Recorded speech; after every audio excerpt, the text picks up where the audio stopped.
Daily Devotion with Pastor Balla for April 11th, 2022 from Acts chapter 24 on trial before Felix. Previously, we heard about Paul being arrested by the Jewish High Council. Paul then noticed a division within the council between the Sadducees, who do not believe in the resurrection, nor do they believe in spirits nor angels, and the Pharisees, who do believe in the resurrection and in angels.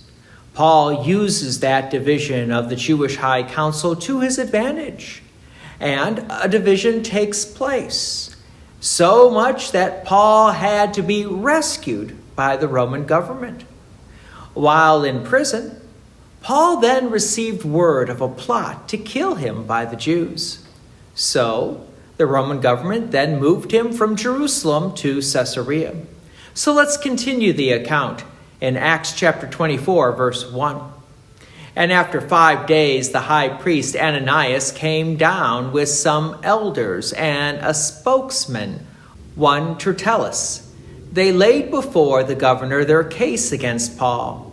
And when he had been summoned, Tertullus began to accuse him, saying, "Since through you we enjoy much peace, and since by your foresight, most excellent Felix, reforms are being made for this nation in every way, and everywhere we accept this with all gratitude."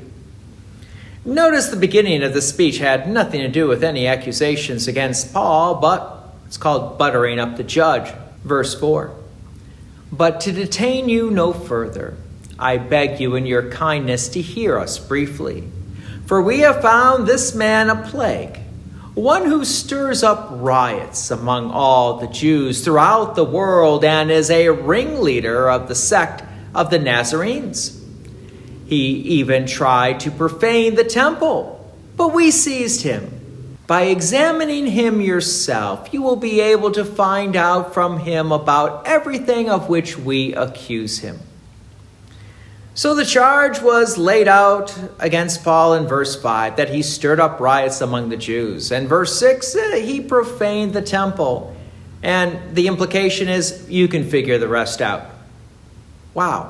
Verse 10, "And when the governor had nodded to him to speak, Paul replied, 'Knowing that for many years you have been a judge over this nation, I cheerfully make my defense. You can verify that it is not more than 12 days since I went up to worship in Jerusalem.'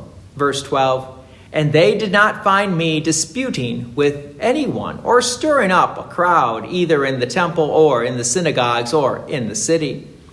Neither can they prove to you what they now bring up against me. But this I confess to you, that according to the way, which they call a sect, I worship the God of our fathers, believing everything laid down by the law and written in the prophets, having a hope in God, which these men themselves accept, that there will be a resurrection of both the just and the unjust." It's interesting the groundwork that Paul lays.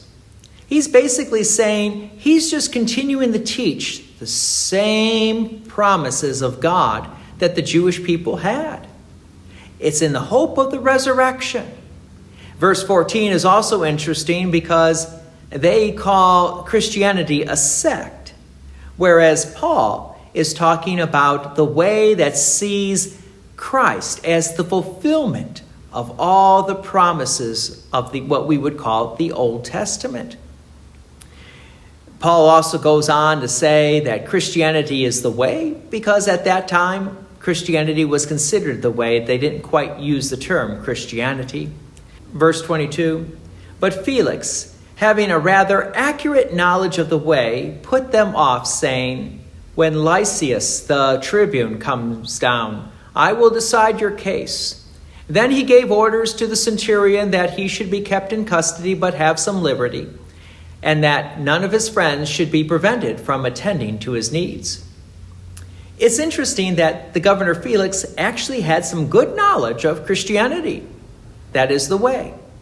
But Paul would be kept still under custody, under guard, with liberty, so he could probably travel around a little bit, but under guard. And of course, his friends could take care of him. And this is important because you got to remember the Jews still had a plot to kill him. So this was actually to Paul's advantage. Again, God is setting up the scene for Paul to go to Rome, and so God is still going to protect Paul on his way to Rome. God's peace and many blessings be with you, and thank you for listening. And please take an opportunity to share this message with others. If you have enjoyed these daily devotions, please consider making a donation to Peace Lutheran Church, 24024 West Main Street, Plainfield, Illinois, 60544. Thank you again for listening.